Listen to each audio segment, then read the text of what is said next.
Voyons maintenant l'accord du participe passé des verbes essentiellement pronominaux. Rappelez-vous que dans un verbe pronominal, il y a un pronom complément. Se promener, s'acheter, s'extasier sont des exemples de ces verbes. Certains verbes pronominaux doivent nécessairement être accompagnés du pronom complément. C'est le cas du verbe s'évanouir.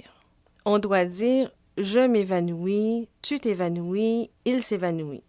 On ne peut pas dire « j'évanouis quelqu'un », mais bien « quelqu'un s'est évanoui ». Voici la règle des participes passés des verbes essentiellement pronominaux. Le participe passé s'accorde avec le sujet du verbe. Prenons un premier exemple. Elles se sont entraidées.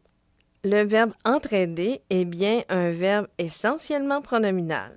Vous avez elles et le pronom se et l'auxiliaire être, et il vous est impossible de dire elles entraident. Vous devez dire elles s'entraident. Retournons à notre phrase de départ. Elles se sont entraidées. Comme le participe passé des verbes essentiellement pronominaux s'accorde avec le sujet du verbe, vous devez poser la question « qui est-ce qui » ou « qu'est-ce qui » suivi du verbe. Qui est-ce qui s'est entraidé? La réponse est « elle ». Donc, « entraider » s'écrira E accent aigu ES. Prenons un deuxième exemple. Isabelle s'est méfiée de lui. Donc, on a Isabelle, le pronom se et l'auxiliaire être.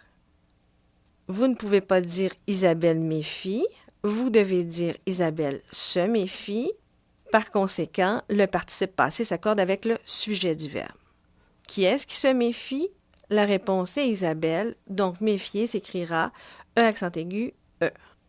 Rappelez-vous que le participe passé des verbes essentiellement pronominaux s'accorde avec le sujet du verbe comme le participe passé employé avec être. Essentiellement commence par E, être commence par E, et pour les deux, le participe passé s'accorde avec le sujet du verbe.